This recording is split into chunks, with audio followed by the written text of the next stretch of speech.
इस एपिसोड की शुरुआत में एम्परर को दिखाया जाता है जिसके सामने कुछ लोग नील डाउन हुए होते हैं और हमें एम्परर को दिखाया जाता है जो कि कुछ पढ़ रहे होते हैं। इसके बाद हमें उस पेपर में दिखाया जाता है, उस पेपर में लिखा हुआ था कि जो लॉर्ड क्यू है उन्हें पनिश पनिश किया जाए, जो कि जो भी उन्होंने उस सिटी में किया है एक फैमिली को पूरी तरीके से ख़त्म करके।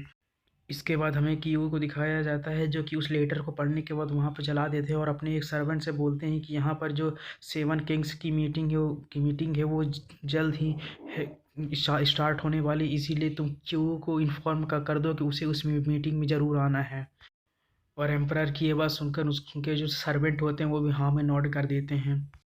इसके बाद हमारा सीन शिफ्ट होता है और हमें हॉस्पिटल का सीन दिखाया जाता है जहाँ पे जो हमारा मेन कैरेक्टर होता है वो अपने फादर को लेकर आ चुका होता है। साथ ही में जो वांजे होता है अपने फादर से पूछता है कि आप अपना यहाँ पर हेल्थ कार्ड लेकर आएंगे, जिसे सुनकर उसके जो फादर होते हैं बोलता है कि बेटे मैं बीमार नहीं हूँ। जिस जिस जिस जिस चीज़ को सुनकर जो वांजे होता है बोलता है कि अगर आप बीमार नहीं हैं फिर भी आपको अपने हेल्थ चेकअप का करवा लेना चाहिए, आखिर आप इतने ज़्यादा जिद्दी क्यों हैं। इसके बाद हमें दिखाया जाता है वो अपने फादर को हेल्थ चेकअप के बाद भेजने के बाद एक लंबी सी सांस लेता है। इसके बाद जो अपने मन में सोचता है कि हालांकि मैंने लिंग लैंगू से वादा किया है कि मैं उसके साथ कैपिटल ज़रूर जाऊंगा, लेकिन मुझे एक बार हमेशा चिंतित करती रहती कि आखिर उसके दिमाग में कौन सी चाल चलती रहती है। और मुझे नहीं समझ में आता आखिर उसने जब मुझे अपना डिपेंडेंस बना भी लिया तो आखिर उसने मेरे माइंड पर कंट्रोल क्यों नहीं किया, और उसने तो कई बार मेरी मदद भी की है और ये चीज़ बहुत ही ज़्यादा अजीब है। इसके बाद जो वेंचांग होता है बोलता है कि कल मैं लिंग लैंग्यू के साथ कैपिटल जा रहा हूँ, इसीलिए मुझे वेंचांग को बोलना होगा कि वो मेरे डैड का ख्याल रखे, तभी उसकी दो नज़र होती है वो एक जगह पे पड़ती है और हमें दिखाया जाता है ये कोई और नहीं बल्कि वही लड़की होती है जिसको हमारे मेन कैरेक्टर ने डिपेंडेंस नाइट के दिन बचाया था। तो जैसे ही हमारे मेन कैरेक्टर की नज़र से उस लड़की पड़ती है तो हमारा मेन कैरेक्टर अपने मन में सोचता है या तो वही लड़की है जिसे कि मैंने उस रात बचाया था, और हमें हमें दिखाया जाता है वो लड़की भी हमारे मेन कैरेक्टर को देख लेती है। और हमें दिखाया जाता है जैसे वो लोग एक दूसरे को देख रहे होते हैं तभी हमें पीछे से चिल्लाने की आवाज़ सुनाई देती है जो कि किसी से जो कि बोल रहा होता है कि नीनू ये हमारा लास्ट सेशन है, अगर आज तुम सेशन करा लेती हो तो हम इसके बाद घर चलेंगे और मैं तुम्हें घर चलकर बहुत ही ज़्यादा नरिशिंग फूड खिलाऊंगा जो कि बहुत ज़्यादा टेस्टी होगा। और हमें दिखाया जाता है ये कोई और नहीं बल्कि उस लड़की का फादर होता है। और उस मोटे आदमी को यहाँ पर देखने के बाद जो हमारा मेन कैरेक्टर होता है वो सोचता है कहीं ये सिटी का मेयर तो नहीं। इसके बाद जो हमारा मेन कैरेक्टर होता है बोलते हैं कहीं ये फैट गाय इस लड़की का पिता तो नहीं। और ये सोचकर हमारा मेन कैरेक्टर बहुत ज़्यादा हैरान होता है कि इतनी सुंदर लड़की का जो पिता है वो इतना ज़्यादा फैट है। इसके बाद हमें नूनू को दिखाया जाता है जो कि अपने फादर से बताती है कि फादर ये वही आदमी है जिसने कि मुझे उस रात बचाया था, जिसे सुनकर उसका जो फादर होता है बोलता है कि ठीक किया जो तुमने मुझे बता दिया कि ये वही आदमी जिसने कि तुम्हें उस दिन बचाया था। इसके बाद जो वो बंदा होता है वो मेयर होता है बोलता है कि वांगजे तुमने मुझे पता चला कि तुमने मेरी बेटी को बचाया है। और वह बोलता है कि मुझे पता चला कि जब मेरी बेटी को उस पवित्र भेंट में चढ़ाया गया तो जब मुझे पता चला तब बहुत ही ज़्यादा देर हो चुकी थी।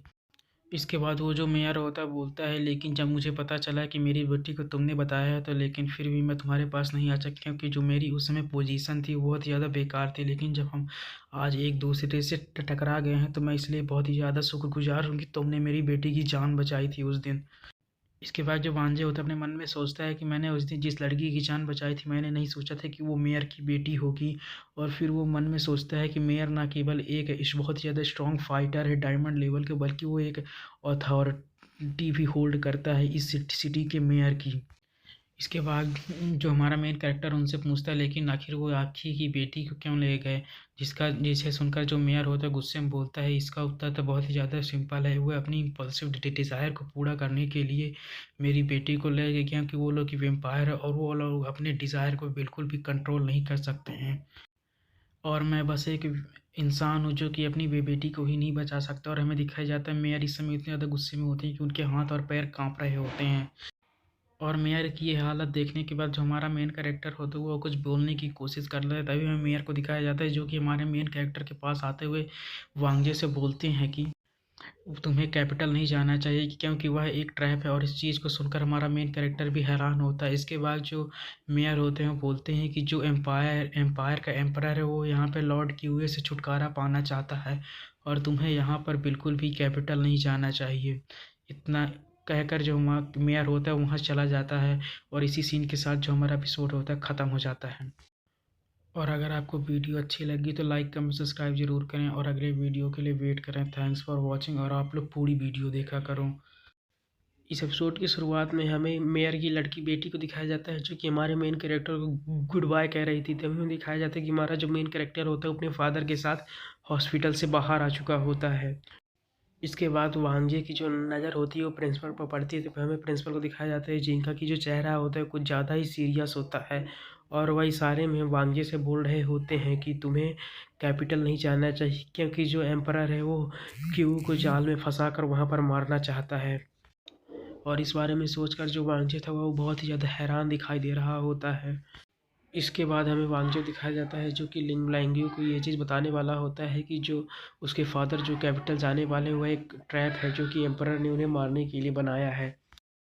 इसके बाद जो वांजे होता है वो लिंग लैंग्यू को बता देता है कि जो हम कैपिटल जाने वाले हैं वह एक प्लान है क्योंकि जो तुम्हारे फादर को मारने के लिए जो एम्परर है वो एक प्लान बना रहा है। और इसके बाद जो वांगजे होता है उसे बताता है लेकिन अगर हमें कैपिटल जाना है तो हमारे पास एक स्ट्रैटेजी होनी चाहिए कि हम वहाँ से सेफली वापस आ सकें। इसके बाद हमें लिंग लैंग्वेज का मैसेज दिखाया जाता है जो कि बहुत ही फ़नी तरीके से मस्त मैसेज में करते हुए बोलते हैं कि वांगजे क्या तुम्हें कहीं मेरी याद तो नहीं आ रही, मुझे पता था कि तुम मेरे बिना एक पल भी नहीं रह सकते हो। और इसी तरह वह और भी सारे बहुत ही अजीब मैसेज करती हैं। और लिंग लैंग्यू के इस तरीके के मैसेज को देखकर जो हमारा मेन कैरेक्टर हो वह बहुत ही ज़्यादा फ़नी तरीके से अजीब सा मुँह बना लेता है। और इसके बाद जो लिंग लैंग्वेज होती है वो बोलती है कि हमें उस डिपेंडेंस नाइट को फिर से रीऑर्गेनाइज करना चाहिए और हमें फिर से उस डिपेंडेंस नाइट को स्पेंड करना चाहिए। और जिसे सुनकर जो हमारे मेन कैरेक्टर होता है उसके पसीने छूटने लगते हैं और वो बहुत ही ज़्यादा डर जाता है। और तभी जब हमारा मेन कैरेक्टर बहुत ही ज़्यादा डरा हुआ होता है तो उसके उसके फादर जो होते हैं उसके कंधे पर हाथ रखते हैं और बोलते हैं कि तुम्हें ये आराम से करना चाहिए। और जिसे देखकर वो हमारा हमारा जो मेन कैरेक्टर होता है वो और भी ज़्यादा डर जाता है। तभी वो जो उसके फादर होते हैं बोलते हैं कि आखिर तुम इतने ज़्यादा शर्मा क्यों रहे हो, मैंने भी इन चीज़ों का सामना किया है। इसके बाद जो वांजे के फादर होते हैं वो बोलते हैं कि जब मैं तुम्हारी उम्र का था तो बहुत सारी लड़कियां मेरे पीछे थी क्योंकि मैं बहुत ही ज़्यादा हैंडसम दिखता था जब मैं तुम्हारी उम्र का था। इसके बाद जो वांगिया के फादर होते हैं मुझसे बताते हैं क्या तुम्हें नहीं पता कि जो हमारा हेयर सैलून है वो इस समय इंटरनेट पर बहुत ही ज़्यादा सनसनी बन गया है क्या, क्योंकि जब से तुम डिपेंडेंस बने तब से बहुत सारे लोग आने लगे हैं और वो मुझसे बोलते हैं कि तुम डिपेंडेंस इसी कारण बने हो क्योंकि तुम्हारी जो हेयर स्टाइल है वो बहुत ज़्यादा अच्छी है। इसके बाद उसके फादर होते हैं अपनी सीखी भगाते हुए उससे बोलते हैं कि तो तुमसे जब से तुम छोटे से तब से मैंने तुम्हारा ध्यान रखा और मैंने तुम्हें बहुत ही ज़्यादा बड़ा कर दिया और तुम साथ ही में तुम्हारा बहुत ज़्यादा अच्छे से ख्याल रखा, इसी कारण तुम एक डिपेंडेंट बन पाए हो। और अपने फादर के मुंह से इस तरीके की बात सुनकर जो हमारा मेन कैरेक्टर होता है बहुत ही ज़्यादा फनी तरीके से अजीब सा मुंह बना लेता है। और इसके बाद उसके जो फादर होते हैं वहाँ जाते हैं, बोलते हैं इंटरनेट सेंसेशन के कारण हमारा जो सैलून है अगले 1 साल के लिए बुक हो चुका है, इसीलिए मैं जा रहा हूँ और मैं सैलून का ध्यान रखूँ। इसके बाद जो हमारा मेन कैरेक्टर होता है अपने फादर को रोकते हुए बोलता है कि मैं चलकर आपकी मदद कर सकता हूँ। जिसे सुनकर उसके जो फादर होते हैं बोलते हैं कि तुम्हें मदद करने की ज़रूरत नहीं है क्योंकि अब तुम एक डिपेंडेंस बन चुके हो, अब इसीलिए तुम्हें और भी ज़्यादा हार्ड वर्क और स्टडी करना चाहिए। इसके बाद जो उसके फादर होते हैं अपने वहाँ फांजे से बोलते हैं कि तुम्हें और भी ज़्यादा स्किल्स को सीखनी चाहिए और अपनी इंटेलिजेंस को बढ़ाना चाहिए कि क्योंकि मैं हर चीज़ से अनजान नहीं हूँ, मुझे पता है कि अब तुम एक अपर लेवल की वेम्पायर्स की दुनिया में जा चुके हो, इसीलिए तुम्हें और भी ज़्यादा स्किल्स की ज़रूरत पड़ेगी। फिर जो वांगजे के फादर होते हैं वांगजे को वहाँ से ऑल द बेस्ट कह के वहाँ से जाने लगते हैं। इसके बाद उसके फादर होते हैं बोलते हैं कि चाहे फ्यूचर में तुम्हारे साथ जो कुछ भी हो लेकिन तुम्हारे फादर के रूप में मैं तुम्हारे लिए अपने घर के दरवाजे हमेशा खुला रखूँगा ताकि तुम मेरे पास आ सको। और अपने फादर की ये बात सुनकर जो हमारा मेन कैरेक्टर होता है वो भी बहुत ही ज़्यादा जोश में आ जाता है, बोलता है कि फादर मैं पूरी कोशिश करूँगा कि मैं बहुत ही ज़्यादा ताकतवर बन सकूँ। और इसी के साथ जो हमारा एपिसोड होता है वो ख़त्म हो जाता है। पिछले एपिसोड में हमने देखा था कि जो वांगजे के फादर होते हैं वो बोलते हैं कि फ्यूचर में अगर तुम्हें कभी भी मेरी हेल्प की ज़रूरत पड़े तो तुम बिना सोचे समझे मेरे पास आ सकते हो, मैं तुम्हारी मदद ज़रूर करूँगा। इसके बाद जो हमारे वांगजे होता है अपने फादर की इस तरीके की बात सुनकर बहुत ही ज़्यादा खुश हो जाता है और जो उसमें बोलता है कि फादर आप चिंता मत करिए, मैं बहुत ही ज़्यादा स्ट्रॉन्ग बनूँगा और आपकी प्रोटेक्शन ज़रूर करूँगा।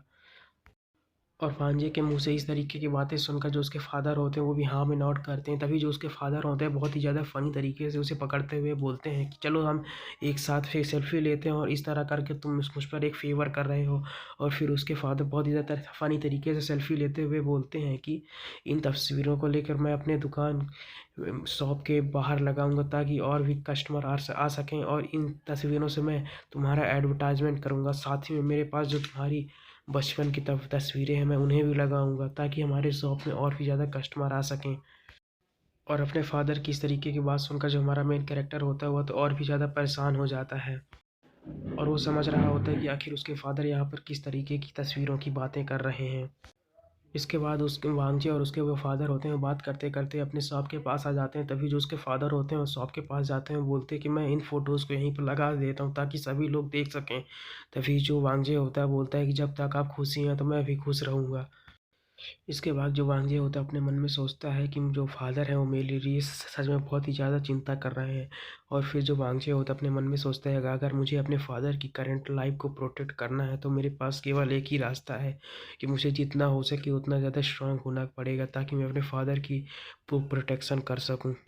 इसके बाद जो वांगजे होता है वो लिंगलैंग के बारे में सोचते हुए बोलता है कि लिंगलैंग को मैंने वार्निंग दी लेकिन उसे उस चीज़ से ज़्यादा कोई फ़र्क नहीं पड़ता जैसे कि उसे इस चीज़ के बारे में पहले से ही पता हो। इसके बाद वांगजे सोचता है कि मुझे उस औरत से ज़्यादा पंगे लेने नहीं चाहिए क्योंकि वो औरत सच में बहुत ही ज़्यादा स्ट्रांग और साथ ही में ख़तरनाक भी है। इसके बाद हमें वांगजेव दिखाया जाता है जो कि रास्ते में चलते हुए मन में सोच रहा होता है कि जो ये कैपिटल की ट्रिप होने वाली है वो सच में बहुत ही ज़्यादा डेंजरस होने वाली है। अब मुझे नहीं लगता कि मैं अपने आप को प्रोटेक्ट कर पाऊँगा। काश यहाँ पर ज़्यादा स्ट्रॉन्ग बनने का कोई कोर्स होता है। यह हमारा मेन कैरेक्टर सोचते हुए जा ही रहा होता है, तभी उसके सामने एक आते हैं और वह बोलती है कि हमारे मार्शल आर्ट एकेडमी का प्रमोशन फ्लेयर है, अगर आप इसमें इंटरेस्टेड हैं तो आप हमारी मार्शल आर्ट एकेडमी में आ सकते हैं। इसके बाद जो वांजे होता है उस लड़की से वो पेपर लेने के बाद उसके साथ उस मार्शल आर्ट एकेडमी में आ जाता है, और इस मार्शल आर्ट एकेडमी का नाम लिंगसान मार्शल एकेडमी है। हमें इसके बाद हमें इस मार्शल एकेडमी के अंदर का सीन दिखाया जाता है जहाँ पे बहुत सारे लोग होते हैं। इसके बाद हमें वांगजियो दिखाया जाता है जो कि उस लड़की के साथ उस मार्शल आर्ट एकेडमी के अंदर आ जाता है, जहाँ पे हमें एक बंदे का पोस्टर दिखाया जाता है जिसका कि नाम मास्टर जो होता है। तभी जो हमारा मेन कैरेक्टर वांगजियो होता है वो आसपास की जगह को देखते हुए बोलता है कि ये तो कहीं से भी मार्शल आर्ट एकेडमी नहीं लगती, ये देखने से तो एक रेगुलर जिम लग रहा है। इसके बाद जो वांगजी होता है अपने मन में सोचते हैं कहीं इस स्पेशल एबिलिटीज़ के वर्ल्ड में अब जिम को कहीं मार्शल आर्ट का दर्जा तो नहीं दिया जाने लगा। यहाँ तो केवल डिफरेंस इतना ही है कि तभी जो उसकी नज़र होती है वो एक जगह पर पड़ती है जहाँ पे दो लोग फाइट कर रहे होते हैं। तभी हमें एक बंदे को दिखाया जाता है जो कि दूसरे बंदे को मार कर उसे उसके दांत तोड़ देता है, जिसे देखकर जो हमारा मेन कैरेक्टर होता है वो बोलता है कि यह तो सच में बहुत ही ज़्यादा एग्रेसिव लग रहा है। और उसे देखकर जो हमारा मेन कैरेक्टर होता है वो बोलता है कि यह तो एक सच में एक मार्शल आर्ट एकेडमी है, यहाँ पर लोग एक दूसरे को बुरी तरीके से पीट रहे हैं, और इस बंदे ने उसके दांत ही तोड़ दिए। इसके बाद हमें वांगजियो दिखाया जाता है जो कि अपने सामने इस तरह के नज़ारे को देखकर वहाँ से जाने लगता है। तभी उस बंदे की नज़र जो होती है हमारे मेन कैरेक्टर पर पड़ती है और बोलती है कि तुम बच्चे, तुम कुछ देखने में कुछ ज़्यादा ही फैमिलियर लग रहे हो। फिर वो हमारे मेन कैरेक्टर से बोलता है क्या तुम मेरे साथ रिंग में उतर कर मेरे साथ फाइट करना चाहोगे। और यह वह बहुत ही ज़्यादा खतरनाक नज़रों से देखते हुए हमारे मेन कैरेक्टर को बोल रहा होता है। और इसी सीन के साथ जो हमारा एपिसोड होता है वो ख़त्म हो जाता है। और अगर आपको वीडियो पसंद आई तो लाइक कमेंट सब्सक्राइब जरूर करें और अगले वीडियो के लिए वेट करें। Thanks for watching. और आप लोग प्लीज़ वीडियो को पूरा देखा करें जिससे कि मेरी थोड़ी बहुत वॉच टाइम भी बढ़ेगी। इस एपिसोड की शुरुआत में हमें उसी रिंग वाले बंदे को दिखाया जाता है जो कि वांगजी से पूछता है कि क्या तुम मेरे साथ रिंग में आकर फाइट करना चाहोगे। जिसे सुनकर जो वांगजी होता है वो उसे बोलता है कि मुझे नहीं लगता कि मैं आपसे फ़ाइट कर पाऊँगा क्योंकि मैं इस समय बहुत ही ज़्यादा बिजी हूँ। और वांगे की बात सुनकर वो जो बंदा होता है रिंग वाला वो बोलता है कि आमतौर पर जो मार्शल आर्ट एकेडमी के अंदर जो लोग आते हैं वो यहाँ पर स्ट्रांग बनने के लिए आते हैं, और अगर आपको स्ट्रांग बनना है तो आपको जितना हो सके उतनी ज़्यादा फाइटिंग करना पड़ेगा। और स्ट्रांग बनने के लिए फाइटिंग ही सबसे पहला स्टेप होता है। इसके बाद वो जो रिंग वाला बंदा होता है वो बोलता है कि अगर तुम्हारे अंदर स्ट्रांग बनने की कोई विल ही नहीं तो आखिर तुम स्ट्रांग कैसे बनोगे। और इतना कहकर वो हमारे मेन कैरेक्टर वांगजी का मजाक उड़ाने लगता है। तभी जो वांगजी होता है वो बोलता है क्या तुम मुझे यहाँ पे चिढ़ाने की कोशिश कर रहे हो, और अगर तुम ये बताओ अगर मैं तुम्हें यहाँ पर हरा देता हूँ तो मुझे क्या मिलेगा। साथ ही में जो वांगजी होता है बोलता है, लेकिन अगर मैं यहाँ पर हार गया तो मुझे क्या देना पड़ेगा। तभी वो जो बंदा होता है बोलता है कि ये तो इम्पॉसिबल है कि तुम मुझे हरा दो, लेकिन अगर मैं तुम्हें हरा देता हूँ तो तुम्हें मेरा पर्सनल ट्रेनिंग कोर्स खरीदना पड़ेगा। साथ ही में जब तक तुम उसे मास्टर नहीं कर लेती तब तक तुम्हें ट्रेनिंग करनी पड़ेगी, और इसकी फ़ीस केवल 2888 युआन होगी। और वह ये बहुत ही ज़्यादा फ़नी तरीके से बोल रहा होता है, और उसे इस तरह बोलते देखकर जो वांगजे होता है वो भी बहुत ही ज़्यादा हैरान होता है। तभी जो वांगजी की ये बात सुनकर जो बंदा होता है गुस्से में बोलता है कि तुम्हें क्या लगता है कि मैं कोई मामूली कोच हूँ, मैं एक 3 स्टार कोच हूँ, और मैं तुम्हारे चलने की तरीके से बता सकता हूँ कि तुम इस समय बहुत ही बड़े नौसिखिए हो। साथ ही में वही बंदा ये भी बोलता है कि मेरे पास तुम्हें सिखाने के लिए पर्याप्त से भी अधिक अनुभव है। जिसे सुनकर जो वांगजे होता है बहुत ज़्यादा फ़नी तरीके से मुंह बनाते हुए बोलता है कि मैं पूरे रिस्पेक्ट के साथ बोल सकता हूँ कि तुम यहाँ पर बहुत ही ज़्यादा वीक हो।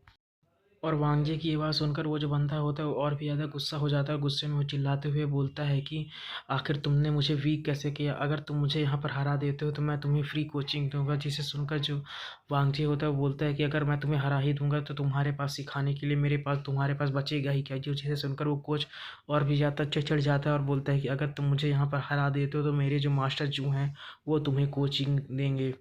जिस चीज़ को सुनकर वांगजे भी हैरान होता है और बोलता है कि तुम अपने मास्टर की बात कर रहे हो, है ना। साथ ही में हमें दीवार पर पीछे लगे उसके मास्टर की पिक भी दिखाई जाती है, जो कि एक मार्शल आर्ट मास्टर होते हैं। तभी जो वांगजे होता है उस फोटो को देखते हुए अपने मन में सोचता है कि ये फ़ोटो तो किसी प्रमोशन की तरह लग रही है। तभी जो उस लड़की होती है वो उस बंदे से बोलती है कहीं तुम पागल तो नहीं हो गए, तो या फिर तुम्हारे सेल्स में कमी आ गई, या फिर तुम एक नए लड़के को देखकर बहुत ही ज़्यादा डर चुके हो। अगर ये लड़का तुम्हें हरा देता है तो तुम्हें क्या लगता है कि मास्टर जो इस चीज़ का मानेंगे, यहाँ तक कि वो तुम्हें पीट पीट कर तुम्हारा भर्ता भी बना देंगे। तभी वो एक दूसरा बंदा बोलता है कि अगर मास्टर जो अपने स्टूडेंट्स की भर्ती भी कर रहे होते तो मुझे नहीं लगता कि ये लड़का इतना ज़्यादा योग्य है कि वो उसे सिखाएंगे। मैं भी कई महीनों से इंतज़ार कर रहा हूँ कि मास्टर जो मुझे कुछ सिखा सकें, जिससे कि मैं एक महान मार्शल आर्टिस्ट बन सकूँ। इसके बाद जो हमारा मेन कैरेक्टर होता है बोलता है कि जब से मैं यहाँ पर आया हूँ इस बंदे के बारे में सोच रहा हूँ, ये तो मुझे किसी तरह का स्कैम लग रहा है, और यहाँ पर बहुत सारे लोग हैं जो इस स्कैम का शिकार हो चुके हैं। और इसके अतिरिक्त जब से मैं यहाँ पर आया हूँ तब से मुझे कोई यहाँ पर वैम्पायर या उसका डिपेंडेंस देखने को भी नहीं मिला है। क्या ये यहाँ पर जितने भी लोग हैं वो बस नॉर्मल इंसान है जिनके पास कुछ पावर्स हैं, और क्या ये वे उन वैम्पायर का सामना कर भी पाएंगे जो कि इस पूरे सिटी पर राज करते हैं। इसके इसके बाद जो वांगजे होता है अपने मन में सोचता है कि ये जो मार्शल आर्ट एकेडमी है मेरे ख्याल से केवल फिजिकल फिटनेस पर ही पर्पस यानी कि मेन फोकस करती है, इसके अलावा ये कुछ भी नहीं सिखाते हैं। इसके बाद जो वांगजे होता है बोलता है कि अगर आप मुझे यहाँ से लड़ना ही चाहते हैं तो ठीक है, मैं आपसे लड़ने के लिए तैयार हूँ, इससे मैं अपनी भी एबिलिटीज़ को चेक कर पाऊँगा। लेकिन इससे पहले अगर मैं यहाँ पर हारता या जीतता हूँ तो लड़ाई खत्म होने के बाद आप मेरी फिजिकल फिटनेस और असेसमेंट की जो फ़ी होगी उसे आप फ्री कर देंगे। तभी हमें उस बंदे को दिखाया जाता है जो कि थोड़ा गुस्सा होता है और बोलता है कि यह तो छोटी मोटी बात है, लेकिन तुम मुझे ये बताओ कि आखिर तुम मुझसे या मेरे कोच से ट्रेनिंग लेने की जगह आखिर तुम इतना ज़्यादा फिजिकल फिटनेस में इंटरेस्टेड क्यों हो। इसके बाद वो बंदा अपने मन में सोचता है कि मुझे यहाँ पर बहुत ज़्यादा गुस्सा आ रहा है, अगर मेरी इस महीने की सेल्स इतनी ज़्यादा ख़राब ना होती तो मैं यहाँ पर अपनी एनर्जी और टाइम बर्बाद नहीं कर रहा होता। और वह अपने मन में सोचता है कि मैं इस बच्चे को तब तक नहीं छोड़ने वाला जब तक यह फाइट कर कर थक नहीं जाता और मुझे अपना कोच नहीं मान लेता, क्योंकि मैं इससे अपनी ट्रेनिंग फीस तो लेने ही वाला हूँ। यह कहकर वो अपने मन में हंसने लगता है। इसके बाद हमें वांगजे दिखाया जाता है जो कि फाइटिंग रिंग में आ चुका होता है, और वह ग्लव्स को उठाते हुए अपने मन में सोचता है कि आखिर इन ग्लव्स पर नंबर क्यों लिखे हुए हैं। साथ ही में इसी सीन के साथ जो हमारा एपिसोड होता है वो ख़त्म हो जाता है। अगर वीडियो आपको अच्छी लगी तो लाइक कमेंट सब्सक्राइब जरूर करें, और अगले वीडियो के लिए वेट करें। Thanks for watching. इस एपिसोड की शुरुआत में हमें वांगचे को दिखाया जाता है जिसके सामने वही बंदा होता है जो कि उससे पिछले एपिसोड में लड़ रहा होता है, और उस समय उसके पंच की पावर होती है 388, और वह इस समय अपने पंच को चार्ज कर रहा होता है। तभी जो वांगचे होता है उसे देखते हुए अपने मन में सोचता है कि यह पहले से भी ज़्यादा स्ट्रांग दिखाई दे रहा है, और मैं भी देखना चाहता हूँ कि आखिर क्या कि मैं इसके पंच को ब्लॉक कर पाता हूँ या फिर नहीं। इसके बाद हमें उस बंदे को दिखाया जाता है जो कि अपने पंच को लेकर वांगजे पर अटैक कर देता है, और वहाँ पर हमें एक बहुत बड़ा ब्लास्ट दिखाई देता है। इसके बाद जब हम धूल शांत होती है तो हमें दिखाया जाता है कि हमारे मेन कैरेक्टर ने उसके अटैक को डॉज कर लिया होता है, और वो बंदा भी इस बात से बहुत ज़्यादा हैरान होता है और अपने मन में सोचता है कि इसने मेरे पंच को डॉज कर लिया। तभी जो वांगजे होता है उस बंदे से बोलता है कि मेरा इरादा तुम्हारे पंच को डॉज डॉज करने का नहीं था, लेकिन मैं अभी अपनी स्पेशल एबिलिटीज़ को अच्छे से मास्टर नहीं किया हूँ, इसीलिए मैं उनका अच्छे से यूज़ नहीं कर पाता हूँ। और तुम मुझ पर इस समय अपनी स्पेशल एबिलिटीज़ का यूज़ करके मुझ पर पंचेस थ्रो कर रहे थे, इसीलिए मैं केवल उनको डॉज कर सकता था। और ये चीज़ जो हमारा मेन कैरेक्टर वांगी होता है बहुत ही ज़्यादा फ़नी तरीके से बोल रहा होता है। तभी हमें वहाँ पर मास्टर जी को दिखाया जाता है जो कि वांगजेक से बोलते हैं कि तुम इमेजिन करो कि तुम्हारे पास एक दूध का डिब्बा है जिसमें तुम हिस्ट्री घुसेर कर उसका पूरा ही मिल्क एक बार में ऑब्जॉर्व कर जाते हो और उसे अपने स्टमच में रखते हो और उस पावर्स को तुम अपने बोन्स और मसल्स में फैलाते हो।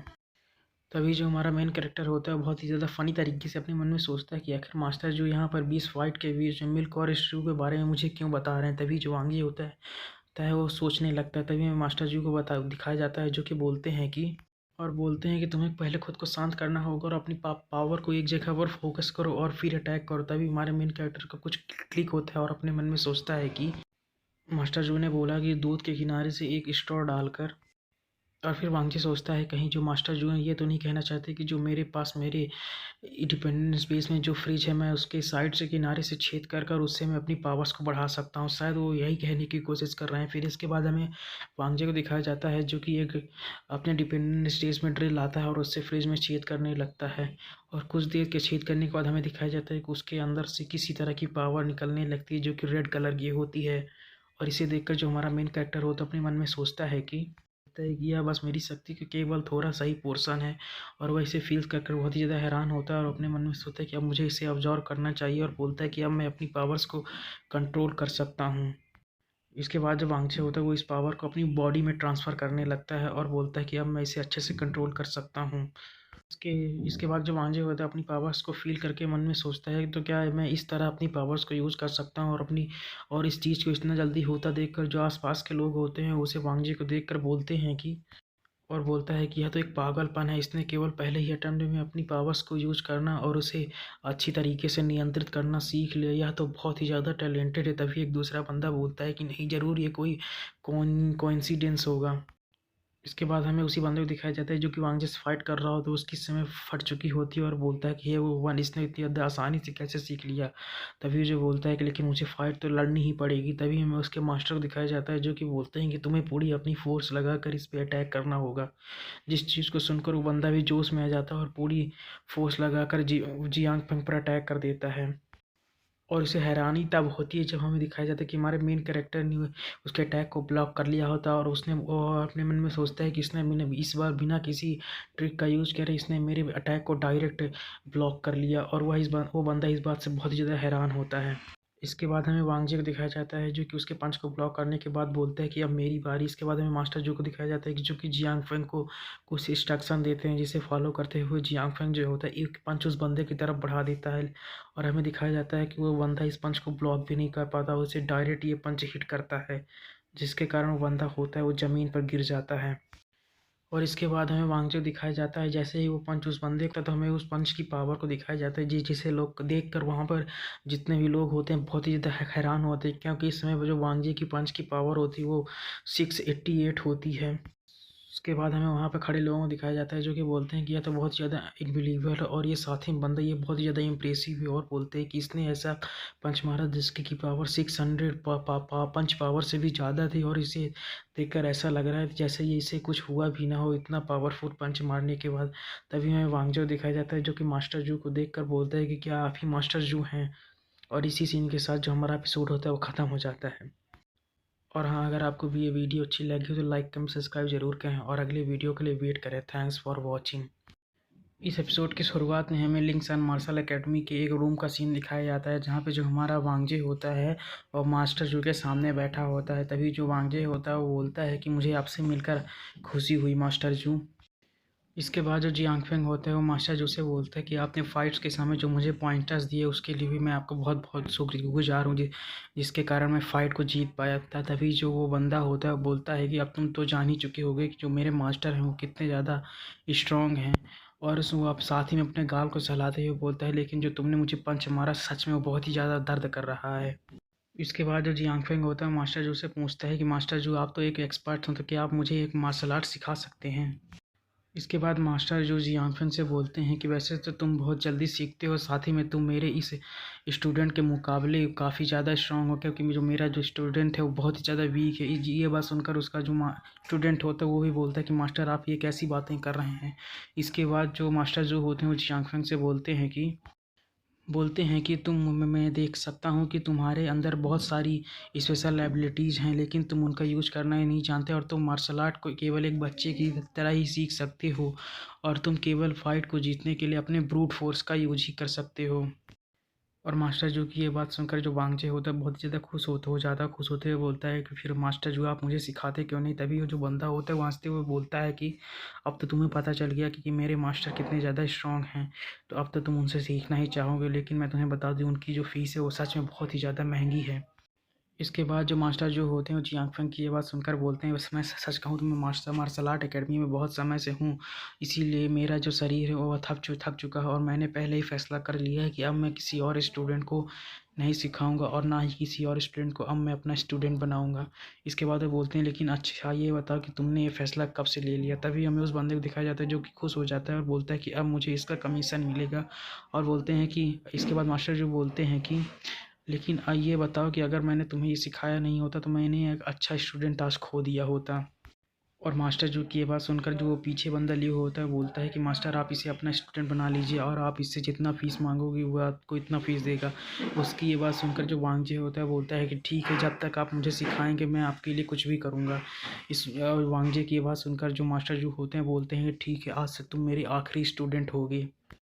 इसके बाद जो मास्टर जो होते हैं बोलते हैं कि मैं तुमसे सच नहीं छुपाऊंगा, तुम मुझसे ये सभी मार्शल आर्ट की चीज़ें सीखने के बाद तुम्हें वादा करना होगा कि तुम एक फ्यूचर में चलकर ह्यूमैनिटी की एक बहुत अच्छे पिलर बनोगे, और तुम हमेशा ह्यूमैनिटी की रक्षा करोगे। मास्टर जो की ये बात सुनकर जो वांगजे होता है वो भी हाँ में अपना सिर हिला देता है। इस इसके बाद हमें उसी लड़की को दिखाया जाता है जो कि एक फॉर्म लेकर आती है और बोलती है कि आपको बहुत बहुत कंग्रेचुलेसन कि आप मार्शल आर्ट एकेडमी में मास्टर जो के स्टूडेंट बन के आप इस रजिस्ट्रेशन फॉर्म को फिल कर दीजिए। इसके बाद हमारा मेन कैरेक्टर यानी कि वांगजे भी हाँ में नोट कर देता है और रजिस्ट्रेशन फॉर्म पे अपना नाम लिखता है जहाँ पे उसने वांगजे लिखा होता है। इसके बाद जो वांगजे होता है वो मास्टर जो से बोलता है कि मैं यहाँ पर क्या वीचैट का यूज़ कर सकता हूँ पेमेंट करने के लिए। साथ में वो ये भी बोलता है कि आपको पेमेंट ट्रांसफ़र के लिए ऑनलाइन चीज़ों का यूज़ करना चाहिए। तभी हमें पीछे खड़ी उस लड़की को दिखाया जाता है जो कि वांगजे को रोकती है और बोलती है कि ज़रा तुम थोड़ा सा रुको। साथ ही में मास्टर जो को दिखाया जाता है जो कि इस समय शांत हो चुके होते हैं और बोलते हैं कि तुम इसे भूल जाओ, अब मैंने जो भी कुछ भी यहाँ पर बोला मैं उसे वापस लेता हूँ, और साथ ही में मैं तुम्हें यहाँ पर मार्शल आर्ट अब नहीं सिखा सकता हूँ। इसके बाद हमें उस लड़की को दिखाया जाता है जो कि बोलती है कि अब ये मार्शल आर्ट एकेडमी के बंद होने का समय हो गया और आप यहाँ से जा सकते हैं। लेकिन वांगजी को दिखाया जाता है जैसे कि कुछ समझ में नहीं आ रहा होता कि आखिर यहाँ पर अचानक से क्या हो गया। इसके बाद वो जो लड़की होती है बोलती है कि लेकिन आप ऐसा क्वेश्चन पूछ ही क्यों रहे हैं। इसके बाद वो जो लड़की होती है बोलती है कि तुम्हारा नाम क्या वांगजे है। तुम्हारा मेन कैरेक्टर जो होता है हाँ में नोट करता है। तभी वो लड़की पूछती है क्या तुम ही वो डिपेंडेंट हो जो कि हाल ही में बहुत ही ज़्यादा फेमस हुए हो। और इस चीज़ को सुनकर जो वांगजे होता है वो भी बहुत ही ज़्यादा हैरान होता है। और उसकी ये बात सुनकर जो वांगजे होता है वो चिढ़ते हुए बोलता है ऐसा तो नहीं है कि मैं डिपेंडेंस होती है, कहीं पे लिखा गया है कि डिपेंडेंस अपने मास्टर को मार्शल आर्ट एकेडमी में चुन नहीं सकता है। इसके बाद वो जो लड़की होती है बोलती है लेकिन अगर आप हमारे मार्शल आर्ट एकेडमी में आएंगे तो हमारे लिए बहुत बड़ी सम्मान की बात होगी, लेकिन आप बहुत बड़े परिवार के एक वेम्पायर के डिपेंडेंस हैं, इसीलिए हम आपको नहीं सिखा सकते। हमारे लिए आपकी जो है कि हम आपके लिए हमारी जो एकेडमी है वो बहुत ही ज़्यादा छोटी है, इसीलिए आपकी कृपा करके यहाँ से चले जाइए। और इसी सीन के साथ जो हमारा एपिसोड होता है वो ख़त्म हो जाता है। और हाँ, अगर आपको वीडियो अच्छी लगी तो लाइक एंड सब्सक्राइब जरूर करें और अगली वीडियो के लिए वेट करें। Thanks for watching. पिछले एपिसोड में हमने देखा था जो मास्टर जो होते हैं वो वांगजे को मार्शल आर्ट सिखाने के लिए मना कर देते हैं और वो बोलते हैं कि तुम एक हाई रैंकिंग नोबल फैमिली के डिपेंडेंट्स हो, इसीलिए हम तुम्हें अब मार्शल आर्ट नहीं सिखा दे सकते हैं और तुम यहाँ से जा सकते हो। इसके बाद हमें मास्टर जो को दिखाया जाता है जो कि मास्टर जो की ये बात सुनकर जो जियांगफेंग होता है वो हैरान हो जाता है और वो कुछ बोलने की कोशिश करते हैं। तभी जो मास्टर जो होते हैं वो वांगजे से बोलते हैं कि हम तुम्हें बाहर छोड़ने के लिए भी नहीं आ सकते। इसके बाद हमें कुछ समय बाद का सीन दिखाया जाता है जहाँ पे रात हो चुकी होती है और जो वांगजे होता है वो मार्शल आर्ट एकेडमी से बाहर आ चुका होता है। इसके बाद हमें जियांग को दिखाया जाता है जो कि उस बात को सोचते हुए बोलता है कि आखिर वो लोग क्या बकवास कर रहे थे, मुझे यहाँ पर एक बहुत ही ज़्यादा अच्छा मास्टर मिलने वाला था और मैंने उनके कारण अपनी पावर्स को यूज़ करना और उसे अब्जॉर्ब करना थोड़ा थोड़ा सीखने लगा था, लेकिन उन्होंने केवल मेरी आइडेंटिटी के कारण मुझे वहाँ से निकाल दिया। इसके बाद जो जियांग फेंग होता है वो बोलता है कि मुझे सच में बहुत ही ज़्यादा गुस्सा आ रहा है। साथ ही में जो जियांग फेंग होता है वो बोलता है कि जैसे ही उन्हें मेरे आइडेंटिटी के बारे में पता लगा तो वो फिर भी मुझसे रिस्पेक्टफुली बात करते रहे, लेकिन उनके हाव भाव से पता चल रहा था कि वो मुझे एक एनिमी की तरह देख रहे हैं। ये उनके हाव भाव से स्पष्ट पता चल रहा था। इसके बाद जो जियांग फेंग होता है अपने मन में सोचता है कि मुझे समझ नहीं आ रहा कि आखिर वो लोग मुझे एक एनिमी की तरह क्यों देख रहे थे, क्योंकि जो वेम्पायर्स होते हैं उनके सामने तो इस सिटी का मेयर भी सर को झुकाना पड़ता है और उनकी इज्जत करनी पड़ती है, लेकिन फिर भी वो लोग मुझे एक एनिमी की तरह देख रहे थे। और साथ ही में जियांग ये सोचता है यह एक ऐसी दुनिया है जहाँ पे वैम्पायर्स राज करते हैं और नॉर्मल लोगों को दब कर रहना पड़ता है। जैसे ही जो वांगजी होता है ऊपर की तरफ देखता है तो उसे दो ऊपर की तरफ शैडोज दिखाई देती हैं जो कि उसके ऊपर अटैक कर देती है और हमें दिखाया जाता है ये दो लोग होते हैं जो कि उस पर अटैक कर रहे होते हैं। तभी वो जो उनमें से एक बंदा होता है वो वांगजी का गला पकड़ते हुए बोलता है कि बच्चे तुम मुझे जवाब दो, तुम ही वो हो ना कि जो कि लिंगलैंगियो के डिपेंडेंस कंपटीशन के विनर हो, जल्दी से मुझे जवाब दो। तभी उनमें से एक जो बंदा होता है वो वांगजी से पूछता है तुमने देखा होगा जो जितने भी सिलेक्शन है उनमें से एक लड़की होगी जिसके के पास हाथों में बंदूक होगी, क्या वो भी वहाँ पर थी? तभी जो वो बंदा होता है बोलता है कि जल्दी बताओ कि उसके साथ अंत में क्या हुआ, क्या वो जिंदा है या फिर मारी गई। इसके बाद हमें वांगजे को दिखाया जाता है जो कि कुछ बोलने की कोशिश करता है और बोलता है कि कोच मुझे नहीं लगता कि आपकी जो मुक्के की स्ट्रेंथ है वो केवल 388 पर है, उससे मुझे तो उससे ज़्यादा ही लग रही है। इसके बाद जो वांगजे होता है वो कोच बू से बोलता है कि अगर आपने इस स्ट्रेंथ का यूज़ मुझसे फाइट में किया होता तो शायद मैं आपका कोच को खरीद भी लेता और आज इस समय आप मेरे कोच होते। जिस पावर का यूज आप मेरा गला घोटने के लिए कर रहे हैं और शायद इस समय जो आपकी ग्रिप की जो पावर है वो 600 से बिल्कुल भी कम नहीं है। इसके बाद हमें कोच वो को दिखाया जाता है जो कि जियांग फेंग के पास सुनकर अपना मार्क्स उतार देते हैं और बोलते हैं कि तुम्हारी हिम्मत कैसे हुई आखिर मुझसे इस तरह की बात करने की, मैं अपनी पूरी जान की बाजी लगा लूँगा लेकिन मैं तुमसे उस चीज़ के बारे में ज़रूर पूछूंगा, जल्दी बता कि आखिर उस लड़की के साथ अंत में क्या हुआ था वहाँ पर। इसके बाद हमें कोच वू को दिखाया जाता है जो कि वांगजी के ऊपर चिल्लाते हुए बोलते हैं कि जल्दी मुझे उस लड़की के बारे में बताओ कि अंत में उसके साथ क्या हुआ, नहीं तो मैं तुम्हें यहीं पर मार दूंगा। इसके बाद हमें वांगजे को दिखाया जाता है जिसके गले को जो कोच वो है उनसे पकड़ लेता है और बोलता है कि जल्दी से मुझे जवाब दो, नहीं तो मैं भी देखता हूँ कि आखिर तुम मेरी पावर को कितनी समय तक सहन कर सकते हो। और इसी सीन के साथ जो हमारा एपिसोड होता है वो ख़त्म हो जाता है। अगर आपको वीडियो अच्छी लगी तो लाइक में सब्सक्राइब जरूर करें और अगले वीडियो के लिए वेट करें। Thanks for watching. इस एपिसोड की शुरुआत में वांगजी को दिखाया जाता है जिसके कि गले को पकड़कर जो कोच वो होते हैं वो उसे दबा रहे होते हैं और वो बोलते हैं कि मैं भी देखना चाहता हूँ कि आखिर तुम मेरी स्ट्रेंथ को कितनी देर तक भी बियर कर पाते हो। इसके बाद हमें वांगजे को दिखाया जाता है जो कि कोच वू का हाथ पकड़ता है और उन्हें घुमाकर दूर फेंक देता है। तभी हमें वो दूसरे बंदे को दिखाया जाता है जो कि वांगजे को इस तरह करते देखकर उस पर अटैक कर देता है, लेकिन हमें वांगजे दिखाया जाता है जो कि उसके अटैक को डॉज कर उसे भी एक मुक्का मारता है जिससे वो बंदा दूर जाकर गिरता है। और इधर हमें कोच वू को दिखाया जाता है जो कि गुस्से में बोलते हैं कि आखिर तुम्हारी हिम्मत कैसी हुई, लेकिन हमें वांगजे को दिखाया जाता है जो कि तुरंत ही कोच वू के पास आता है और उन्हें एक पैर से मारकर दूर फेंक देता है जिसके कारण जो कोच वो होते हैं वो घायल हो जाते हैं और उनके मुंह से ब्लड निकलने लगता है।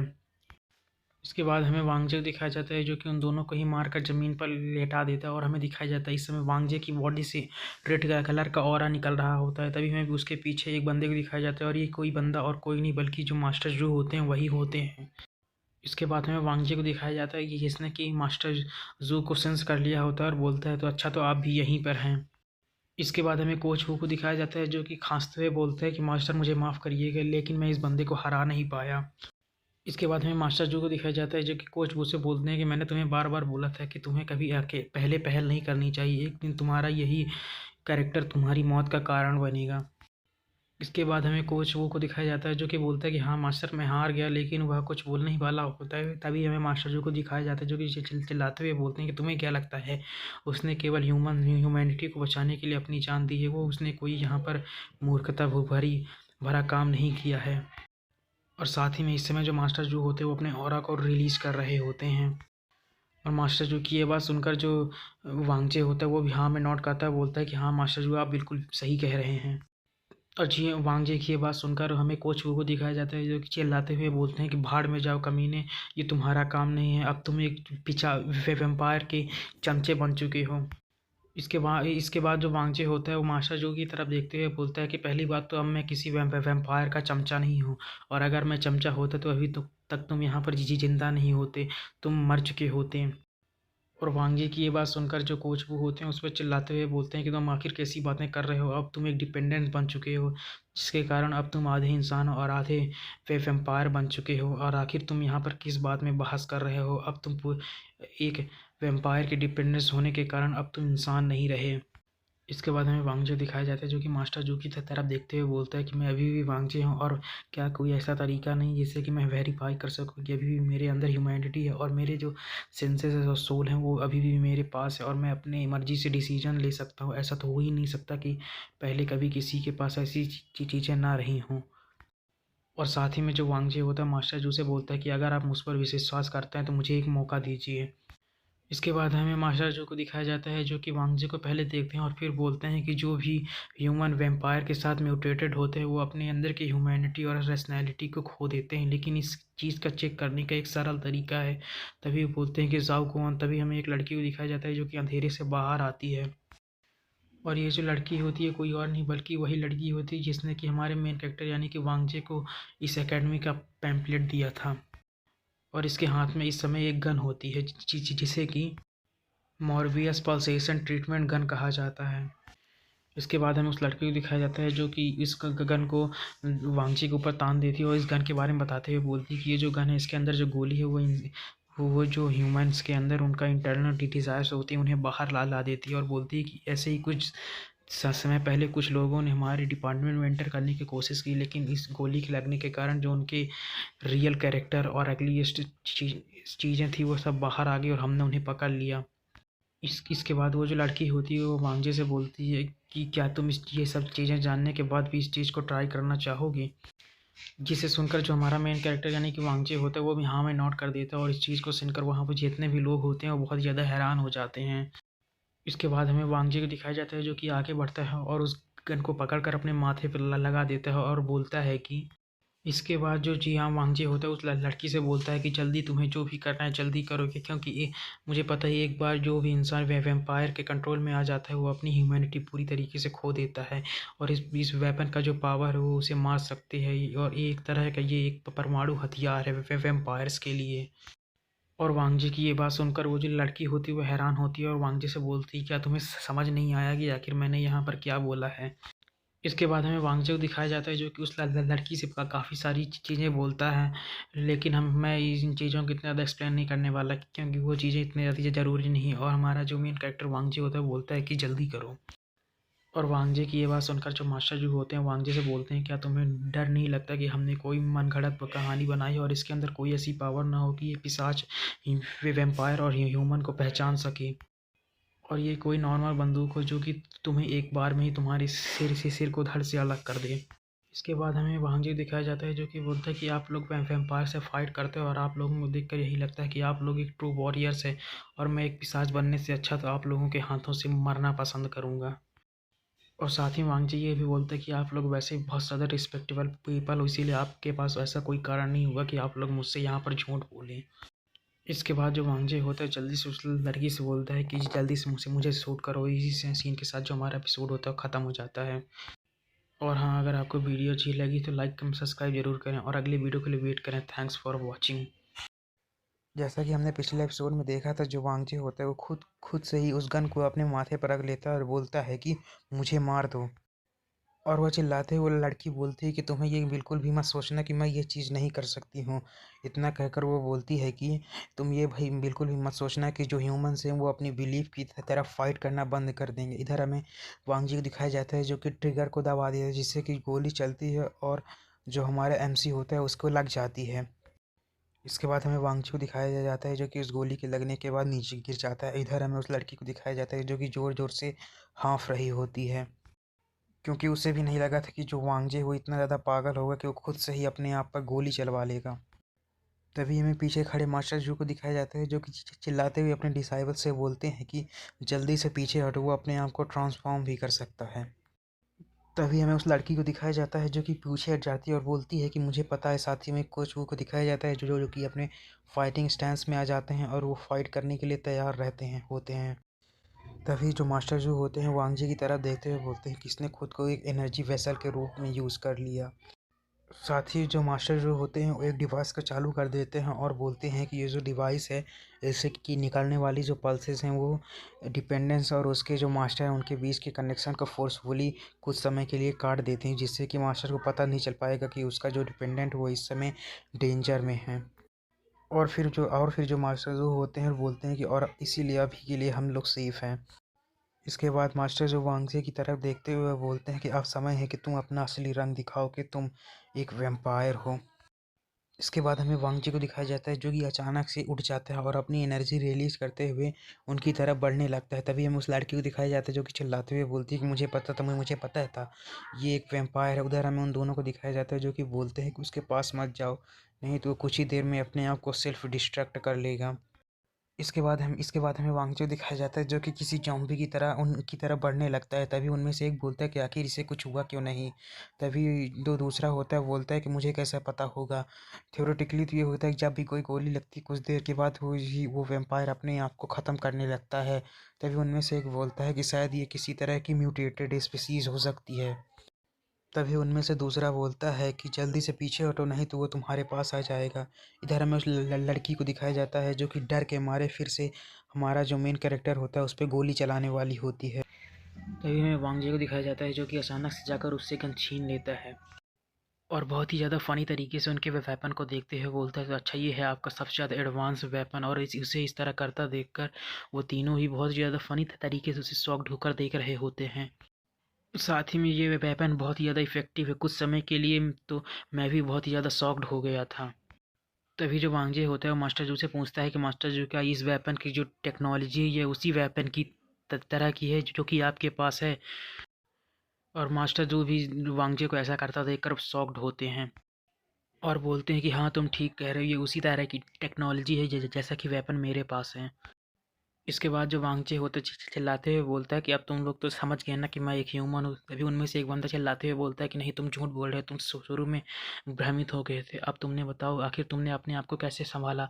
तभी वो बोलता है कि मास्टर आप इसकी बात का विश्वास मत करिए, किसी वैम्पायर की नई प्रजाति हो सकती है, शायद ये किसी प्रकार का हाइब्रिड है। इसके बाद जो वांगजे होता है बोलता है कि यहाँ पर आखिर हाइब्रिड की बात कहाँ से आएगी, मैं कोई कुत्ता नहीं हूँ कि मैं किसी की हाइब्रिड हूँगा। इसके बाद जो मांझी होता है वो मास्टर जो उसे बोलता है कि मास्टर जो अब तो मैंने प्रूव ही कर दिया मैं एक ह्यूमन हूँ, तो क्या आप लोग अब मेरी बात सुनेंगे। तभी वहाँ पर किसी चीज़ की आवाज़ सुनाई देने लगती है। तभी हमें दिखाया जाता है कि ये कुछ और नहीं बल्कि जो वांगचे होता है उसका फ़ोन होता है। तभी उनमें से एक लड़की बोलती है कहीं मास्टर जो हमारी टेक्नोलॉजी है वो कहीं एक्सपोज तो नहीं होगी, क्योंकि हमने पूरे डिपेंडेंट स्पेस को सील भी कर दिया, फिर भी ये जो टेक्नोलॉजी है ये यूज कर पा रहा है, कहीं ये कोई पल्स रेटिंग्स टेक्नोलॉजी तो नहीं है। तभी जो लड़की होती है बोलती है कि मास्टर कहीं ये कोई ऐसा डिवाइस नहीं है जो कि हमारी डिवाइस की जो टेक्नोलॉजी है उसे कुछ देर के लिए सप्रेस कर दे, इसीलिए शायद ये हमारे गन से भी इसे कोई इफ़ेक्ट नहीं पड़ा। तभी हमें कोच वो को दिखाया जाता है जो कि चिल्लाते हुए बोलते हैं कि जल्दी से उसके फ़ोन को जब्त कर लो। तभी हमें एक बंदे को दिखाया जाता है जो कि वांगजी की तरफ बढ़ने लगता है। तभी जो वांगजी होता है उसकी तरफ देखते हुए बोलता है कि हे तुम क्या करने वाले हो। इसके बाद हमें उस बंदे को दिखाया जाता है जो कि वांगजे का फ़ोन ले लेता है। इधर हमें कोच वू को दिखाया जाता है जो कि वांगजे की तलाशी ले रहे होते हैं। तभी जो वांगजे होता है बोलता है कि ये तुम क्या कर रहे हो, अब मेरे पास कुछ भी नहीं है और मुझे तुम अब टच करना बंद कर दो। इस इसके बाद हमें वांगजे के फ़ोन को दिखाया जाता है जिस पे कि वेंचांग का मैसेज आया होता है और वह बोल रहा होता है कि वांगजे मैंने तुम्हें ढूंढ लिया।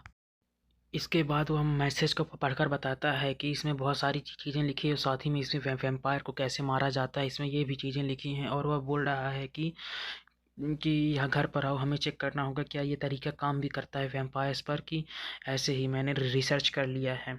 ये सब चीज़ें वेंचांग ने उस मैसेज में लिखी होती हैं। और इसकी इस तरह की बातें सुनने के बाद वहाँ पर जितने भी लोग होते हैं थोड़ी देर के लिए साइलेंट हो जाते हैं।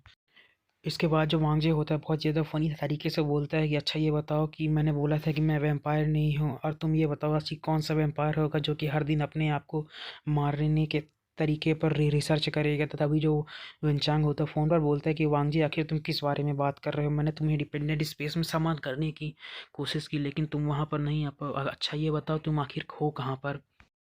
और उन दोनों की इस तरीके की बातें सुनकर जो मास्टर जू के तीनों डिसाइबल्स होते हैं उनके मुंह लटक जाते हैं। तभी उनमें से जो कोच वो होते हैं बोलते हैं कि वांगजित, तो तुम ये बताओ क्या ये तुम्हारा डिपेंडेंट है। इसके कुछ समय बाद का सीन दिखाया जाता है जहाँ पे वेनचांग भी आ चुका होता है और वो सबको किसी का कंफ्यूज भरे फेस के साथ देख रहा होता है और वह वांगजी से बोलता है कि क्या ये तुम्हारे दोस्त हैं, और वह सबको हाय कर रहा होता है। तभी हमें वांगजी को दिखाया जाता है जो कि उस गन को लेता है और डायरेक्ट वह वेनचांग के सिर पर मार देता है। इसके बाद हमें वेनचांग को दिखाया जाता है जो कि गोली लगने के बाद उठता है और वांगजी से पूछता है क्या यह नमस्ते करने का कोई नया तरीका तुमने ढूंढ लिया है। और इसके बाद हमें मास्टर जू को दिखाया जाता है जो कि ज़ोर-ज़ोर से हँसने लगते हैं, साथ ही में उनके जो डिसाइबल्स होते हैं वो भी हँसने लगते हैं। और इन सब चीज़ों को इस तरह करते देखकर जो वेनचांग होता है कन्फ्यूज़ होता है और बोलता है कि आखिर यहाँ पे चल क्या रहा है। तभी जो वांगजे होता है वो वेनचांग से बोलता है कि तुम्हें कोई दिक्कत की बात नहीं, हमें कुछ यहाँ पर अलाइज़ मिल चुके हैं। और वह बोलता है कि अब हम ज़्यादा समय तक अकेले नहीं रहेंगे और वह बोलता है कि अब ह्यूमंस कभी भी पलटवार करना बंद नहीं करेंगे, वो अपनी होप के लिए फाइट ज़रूर करेंगे। और इसी सीन के साथ जो हमारा एपिसोड होता है वो ख़त्म हो जाता है। और हाँ, अगर आपको वीडियो अच्छी लगी तो लाइक कमेंट सब्सक्राइब ज़रूर करें और अगले वीडियो के लिए वेट करें। Thanks for watching. इस एपिसोड की शुरुआत में मास्टर जो को दिखाया जाता है जो कि बोलते हैं कि पिछले सैकड़ों सालों के अंदर ह्यूमंस ने हमेशा पलटवार किया है। जो सुनकर जो वांगजी होता है बोलता है कि अगर ह्यूमंस ने पलटवार किया तो हमारे हालात इतने ज़्यादा ख़राब क्यों हैं। जो सुनकर जो मास्टर जू होते हैं बोलते हैं कि जो वैम्पायर्स है वो हमें दिखावा करते हैं कि वो हमें नुकसान नहीं पहुंचाएंगे, लेकिन वो अंदर ही अंदर हमें पूरी तरीके से कंट्रोल करने की कोशिश करते हैं। यहाँ तक कि जो हमारे एजुकेशन कल्चर और भी बहुत सारी चीज़ें हैं उन सभी के द्वारा हमें कंट्रोल करने की कोशिश करते रहते हैं। और वह बोलते हैं कि और हम लगातार वेम्पायर से सप्रेस इसलिए होते रहते हैं क्योंकि ह्यूमंस में ही कुछ ऐसे लोग हैं जो कि वेम्पायर्स का साथ देते हैं और उन्हीं के कारण हम अभी तक सप्रेस होते जा रहे हैं, जिसके कारण अब हमारे लिए वेम्पायर्स का सामना करना बहुत ही ज़्यादा मुश्किल होता जा रहा है। और इसके बाद मास्टर जो बोलते हैं लेकिन हम भी हमेशा पलटवार करते रहेंगे जब तक हम इस फाइट को वेम्पायर्स से जीत नहीं जाते। और मास्टर जो की ये बातें सुनने के बाद जो वांगजे और वेनचांग होते हैं बहुत ही ज़्यादा हैरान दिखाई दे रहे होते हैं। इसके बाद जो मास्टर जो होते हैं वांगजे से बोलते हैं अगर तुम अपनी स्पेशल एबिलिटीज़ पर महारत हासिल करना चाहते हो तो मैं तुम्हें टीच कर सकता हूँ, लेकिन तुम्हारी आइडेंटिटी के कारण अभी भी मैं तुम पर पूरी तरीके से विश्वास नहीं कर सकता हूँ, इसीलिए मैं तुम्हें ज़्यादा कुछ नहीं सिखाऊंगा। जो सुनकर जो वांगजे होता है वो भी हाँ में नोट करता है, साथ ही में जो वेनचांग होता है वो भी बोलता है कि हाँ ठीक है, हम इसके लिए तैयार हैं। तभी हमें वेनचांग को दिखाया जाता है जो कि आगे आता है और बोलता है कि मास्टर जो मैंने अभी अभी इंटरनेट पर कुछ थीसिस देखे हैं जिनमें कि वेम्पायर्स के कोर्स और उनके कैसे मारा जाता है उनके बारे में लिखा गया है, जिसे देखकर जो मास्टर्स जो होते हैं बोलते हैं इसमें जो कुछ भी लिखा है वो बिल्कुल सही है।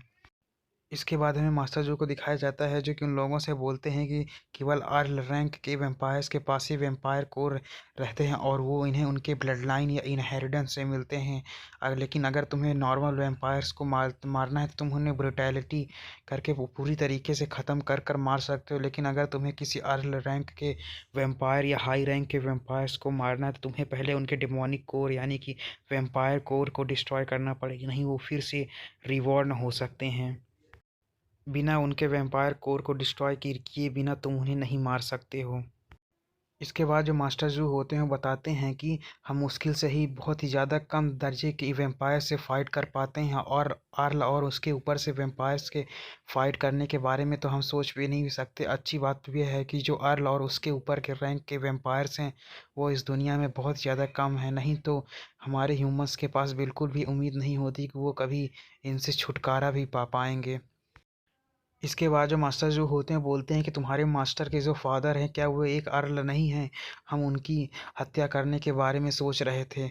और वह बोलते हैं कि मैंने सुना है कि तुम लोग इस समय कैपिटल जाने की तैयारी कर रहे हो, जिसे सुनकर जो वांगजी होता है वो भी हाँ में नॉट कर देता है। इसके बाद हमें मास्टर जो को दिखाया जाता है जो कि अपने पास से एक बॉक्स निकाल कर देते हैं और बोलते हैं कि तुम कैपिटल जाने के बाद इसे मेरे दोस्त को डिलीवर कर देना है, इससे तुम हमारी बहुत बड़ी मदद कर पाओगे। और बोलते हैं लेकिन इसे बिल्कुल भी खोलने की कोशिश मत करना। इसके बाद हमें मास्टर जो को दिखाया जाता है जो कि बोलते हैं कि आओ मैं तुम्हें अब तुम्हारी स्पेशल एबिलिटीज़ को कैसे मास्टर किया जाता है उसके बारे में मैं तुम्हें सिखाऊँगा, जिसे सुनकर जो वांगजी होता है वो भी हाँ में नोट कर देता है। और हमें दिखाया जाता है कि वो दोनों इस बात से बहुत ही ज़्यादा खुश दिखाई दे रहे होते हैं और हमें वेनचांग को दिखाया जाता है जो कि बोलता है क्या मैं भी अपनी मार्स स्पेशल एबिलिटीज़ को सीखने के लिए आपके पास आ सकता हूँ। जिसे सुनकर मास्टर जू भी हाँ में नॉट कर देते हैं। इसके बाद हमें कुछ समय बाद यानी कि 3 दिन बाद का टाइम दिखाया जाता है जहाँ पे हमें वेनचांग और वांगजे को दिखाया जाता है जो कि कहीं से निकल कर आ रहे होते हैं और बोलते हैं कि फाइनली हम लोग इस चैलेंज में सर्वाइव कर गए। और हमें दिखाया जाता है उनकी जो हालत होती है वो बहुत ज़्यादा ख़राब दिखाई दे रही होती है। इसके बाद हमें वांगजी को दिखाया जाता है जो कि ज़ोर-ज़ोर से हाँफ रहा होता है और बोलता है कि फाइनली अब हम लोगों के ऊपर जो सूरज की रोशनी है वो पड़ रही है। इस साथ ही में वेनचांग को दिखाया जाता है जो कि बोलता है कि आखिरकार हम इस ट्रेनिंग को पास कर ही गए। और ये लोग इस समय खुशी के आंसू रो रहे होते हैं। इधर हमें मास्टर जू के तीनों डिसाइबल्स को दिखाया जाता है जो कि उन लोगों की ऐसी हालत देखने के बाद अपने मन में सोचते हैं कि अब उन्हें पता चल गया कि आखिर मास्टर जू से सेल्फ ट्रेनिंग लेना कैसा लगता है। इसके बाद हमें मास्टर जू को दिखाया जाता है जो कि बोलते हैं कि अब मैं तुम लोगों को इससे ज़्यादा नहीं सिखा सकता हूँ, इससे आगे तुम लोगों को खुद से मेहनत करनी होगी और अपनी स्पेशल एबिलिटीज़ को अच्छे से मास्टर करना होगा। फिर जो मास्टर जू होते हैं अपने मन में सोचते हैं कि अच्छी बात है जो इनकी फ़िज़िकल एबिलिटीज़ हैं वो बहुत ही ज़्यादा एक्सेप्शनल है, नहीं तो मैंने इन्हें कुछ ज़्यादा ही ओवर ट्रेन कर दिया था। इसके बाद हमें मास्टर जू को दिखाया जाता है जो कि अपने मन में सोचते हैं कि ये दोनों सच में बहुत ज़्यादा एक्सेप्शनल हैं और साथ ही में उनकी जो बॉडीली स्ट्रेंथ है वो एकदम वैम्पायर जैसी है। और वो हम अपने मन में सोचते हैं क्या ये हमारे ह्यूमैनिटी की लास्ट होप हो सकते हैं। और फिर ये अपने मन में सोचते हैं कि मुझे इन चीज़ों को ऊपर रिपोर्ट करना चाहिए। साथ ही में इसी सीन के साथ जो हमारा एपिसोड होता है वो ख़त्म हो जाता है। और हाँ, अगर आपको वीडियो अच्छी लगी तो लाइक कमेंट सब्सक्राइब जरूर करें और अगले वीडियो के लिए वेट करें। Thanks for watching. इस एपिसोड की शुरुआत में हमें बहुत सारी कार्स का सीन दिखाया जाता है जिसे इसमें से एक कार के अंदर हमें लिंग लैंगी और वांगजे को दिखाया जाता है। तभी जो लिंग लैंगी होती है वो वांगजे से बोलती है कि कैमरे की तरफ देखो जी जे जे। इधर हमें वांगजी को दिखाया जाता है जो कि बिल्कुल भी कैमरे की तरफ देख नहीं हो रहा होता है और बोलता है कि मैं ऐसा तो बिल्कुल भी नहीं करने वाला। इसके बाद हमें लिंग लैंग्यू दिखाया जाता है जो कि कार के अंदर बैठी होती है और मुंह बनाते हुए वांगजी से बोलती है कि आखिर तुम इतने ज़्यादा उदास क्यों लग रहे हो, हम लोग कभी कभार ही बाहर घूमने के लिए जाते हैं। उसकी ये बात सुनकर जो वांगजी होता है वो बोलता है कि आखिर तुम कैसी बात कर रही हो, ये जो बैंक्वेट है क्या मैंने तुम्हें बताया नहीं था कि ये एक प्लान है ताकि वो लोग तुम्हारे फादर को मार सके। ये जो बैंक्वेट है ये बहुत ज़्यादा डेंजरस होने वाली है। जिस चीज़ को सुनकर जो लिंग लैंग्वेज होती है वो वांजे से बोलती है कि तुम्हें दिक्कत लेने की बिल्कुल भी ज़रूरत नहीं है, फादर ने बोला है कि वो इसे बहुत ही ज़्यादा आसानी से संभाल लेंगे। इसके बाद हमें वांगजे को दिखाया जाता है जो कि अपने मन में सोचता है कि मुझे कुछ भी ठीक नहीं लग रहा है। और वह बोलता है कि मुझे कुछ भी करके जो मास्टर जू ने चीज़ दिया है उसे मुझे कुछ ही भी करके उस बंदे तक पहुंचाना होगा और मुझे अपनी रक्षा खुद से करनी होगी। तभी हमें लिंग लैंग्वेज को दिखाया जाता है जो कि फिर से एक फ़नी सा फेस बनाते हुए बोलते हैं कि जीजा तुम मुझे सच में बहुत ज़्यादा कोल्ड लग रहे हो और साथ ही में तुम मुझे इग्नोर भी कर रहे हो। तभी हमें लिंग लैंग्वेज को दिखाया जाता है जो कि वांगजे के बहुत ज़्यादा करीब चली जाती है और उससे चिपक जाती है जिसे देखकर जो वांगजे होता है वो बोलता है कि आखिर तुम ये क्या कर रही हो। तभी जो लिंग लैंग्वेज होती है बोलती है कि तुम्हें पता है कि आखिर हम लोग कार से क्यों जा रहे हैं और हम इसकी बजाय प्लेन से क्यों नहीं जा रहे हैं। जिसे सुनकर जो वांगजे होता है बोलता है कि क्यों।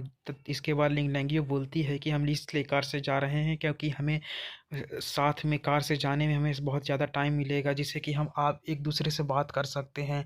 और साथ ही में इस कार के जो शॉक ऑब्जर्वर हैं वो बहुत ज़्यादा अच्छे हैं। तो क्या तुम देखना चाहोगे कि आखिर इसके जो शॉक ऑब्जर्वर हैं कितने ज़्यादा अच्छे हैं। और इन चीज़ों में हमें काफ़ी ज़्यादा मज़ा भी आएगा। इसके बाद हमें लिंग लैंग्वेज भी दिखाया जाता है जो कि धीरे धीरे वांगजे की तरफ बढ़ने लगती है जिसे देखकर जो वांगजे होता है वो बोलता है कि आखिर तुम क्या करने की कोशिश कर रही हो। और वांगजे घर घबराते हुए बोलता है कि मेरे और पास मत आओ।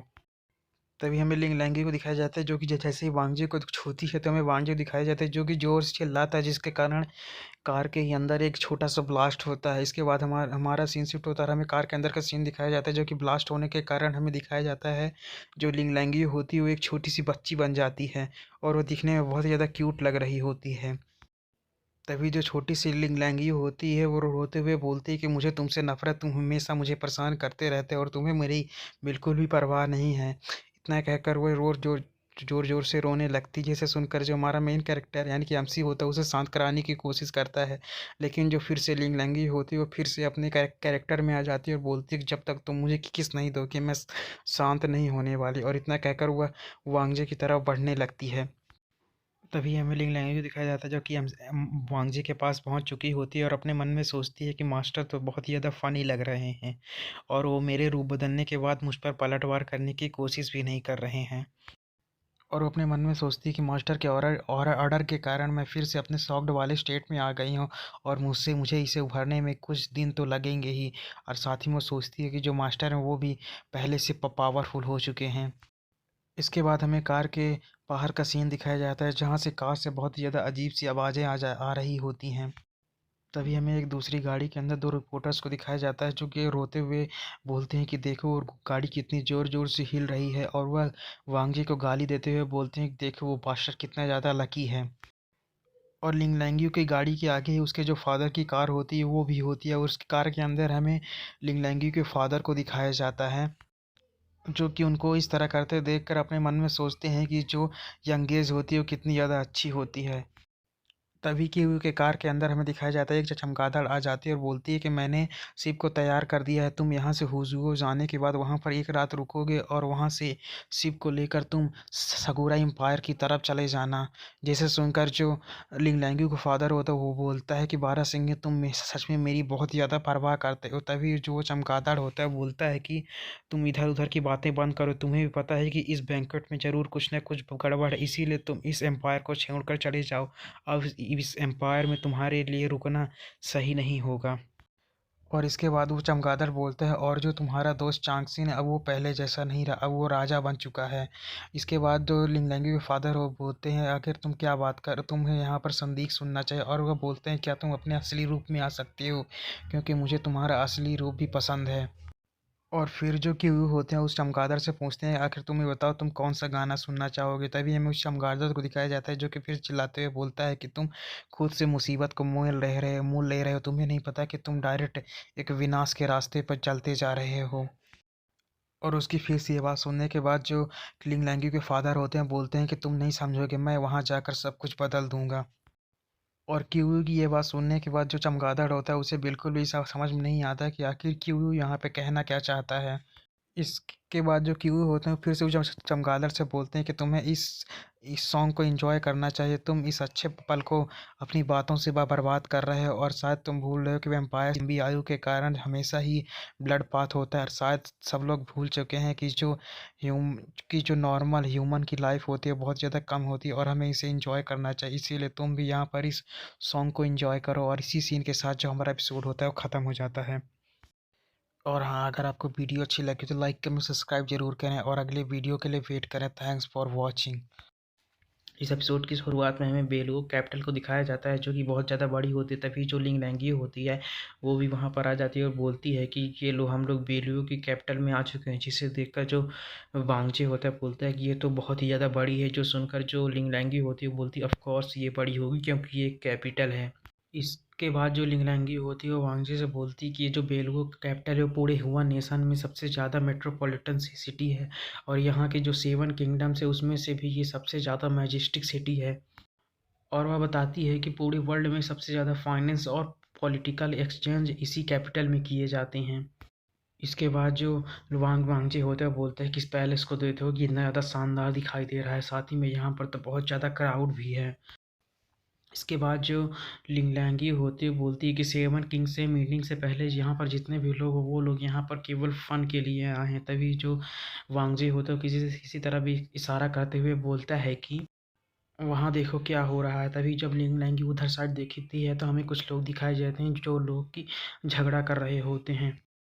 इसके बाद जो वो लड़कियां होती हैं बोलती हैं कि आखिर तुम कैसे कह सकते हो कि जो साकुरा एम्पायर की जो प्रिंसेस है वो यहाँ पर इतनी अच्छे से आई हैं, और तुम बोल रहे हो कि वो अपने कैरियर से उतर के यहाँ से पैदल सिटी में एंटर करें। आखिर तुम लोग साकुरा एम्पायर की प्रिंसेस को ऐसे कैसे डिसरिस्पेक्ट कर सकते हो। जो सुनकर वो जो गार्ड होता है बोलता है लेकिन हम इसमें कुछ भी नहीं कर सकते क्योंकि जो रूल्स हैं उन्हें हम बदल नहीं सकते हैं। इसके बाद उनमें से जो दूसरा गार्ड होता है बोलता है कि हुआ नेशन की टेरिटरी और यहाँ पर किंग से नीचे जितने भी लोग हैं वो यहाँ से पैदल चल कर जाएंगे। ये कर कर वो हमारे किंग को रिस्पेक्ट शो करेंगे। इसके बाद वो जो गार्ड होता है बोलता है कि आप प्रिंसेस को बोल सकते हैं कि वो यहाँ से बिना कैरेज से उतरे आगे नहीं जा सकती हैं। इसके बाद उसकी जो प्रिंसेस की मेट्स होती हैं वो उस गार्ड्स के ऊपर चिल्लाते हुए बोलती हैं, क्या तुम्हें साकुरा नेशन के कस्टम के बारे में नहीं सुना है कि जो अनमैरिड वुमेंस होती हैं वो ज़मीन पर बिल्कुल भी पैर नहीं रख सकती हैं। इनसे उनकी जो बॉडी होगी उनकी प्योरिटी नहीं रह जाएगी, इसीलिए उन्हें अपनी बॉडी को प्योर रखना पड़ता है। और क्या तुम्हें शर्म नहीं आती है, क्योंकि तुम ही लोग वो थे जो जिन्होंने कि उन्हें यहाँ पर बुलाया था, अब तुम लोग ही हमें डिसरिस्पेक्ट कर रहे हो। साथ ही में जो हमारा कस्टम है साकुरा नेशन का उसे भी डिसरिस्पेक्ट करने की कोशिश कर रहे हो। इसके बाद हमें दिखाया जाता है जो रिपोर्टर्स होते हैं वो गार्ड्स की ये बात सुनकर जो बोलते हैं कि जो हुआ नेशन वो कितना ज़्यादा डिसरीजनेबल है। हमने भी साकुरा एम्पायर के ट्रेडिशन के बारे में सुना है कि उन्हें अपनी बॉडी को प्योर कर रखना पड़ता है, लेकिन जो पैलेस के अंदर जाना चाहता है उसे यहाँ से पैदल चलकर ही जाना होगा। उसके अलावा कोई भी तरीका नहीं है कि वे अंदर जा सकें। जो हुआ साकुरा नेशन अब तो वे एक चीज़ में फंस चुके हैं। जो सुनकर एक दूसरा रिपोर्टर बोलता है कि शायद किंग उन्हें किसी तरह का सबक सिखाना चाहते हैं। जो सुनकर एक दूसरा रिपोर्टर बोलता है ये तो एक घोटाले की तरह लग रहा है। तभी हमें उन गार्ड्स को फिर से दिखाया जाता है जो कि बोलते हैं कि हमने सुना है कि जो साकुरा राष्ट्र का जो कस्टम है वो बहुत ज़्यादा स्ट्रिक्ट है, लेकिन जो हमारे हुआ नेशन के रूल्स हैं उन्हें भी हम हल्के में नहीं ले सकते। इसीलिए राजकुमारी आप कृपा करके नीचे आ जाइए।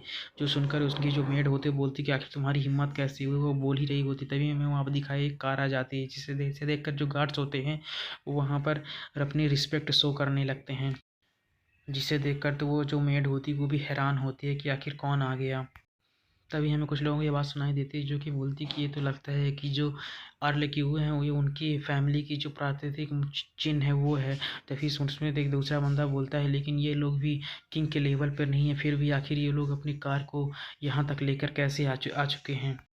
इसमें से वो दोनों जो गार्ड्स होते हैं वो आपस में बोलते हैं लेकिन हमने तो इसकी अनुमति बिल्कुल भी नहीं दी थी। तभी जो दूसरा गार्ड्स होता है बोलता है कि क्यों को यहाँ के रूल्स की बिल्कुल भी परवाह नहीं है। उसने जैसे ही महल में कदम रखा तो उसने जो महल का डोर है उसे वहाँ से उखाड़ कर फेंक दिया और डायरेक्ट अपनी कार के साथ यहाँ तक आ गया।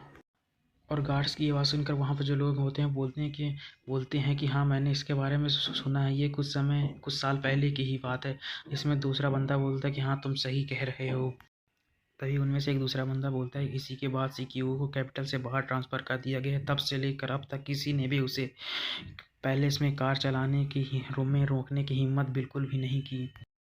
और वो लोग बोलते हैं कि यहाँ तक कि वो कोई हाई रैंकिंग अर्ल भी नहीं है, लेकिन फिर भी वो अपने बचपन और किंग के चाइल्डहुड फ्रेंडशिप की हमेशा बखान करता रहता है और इसी के कारण वो बहुत ज़्यादा एरोगेंट हो गया। और यहाँ तक कि उसे किसी भी तरीके के रूल्स की भी कोई परवाह नहीं है।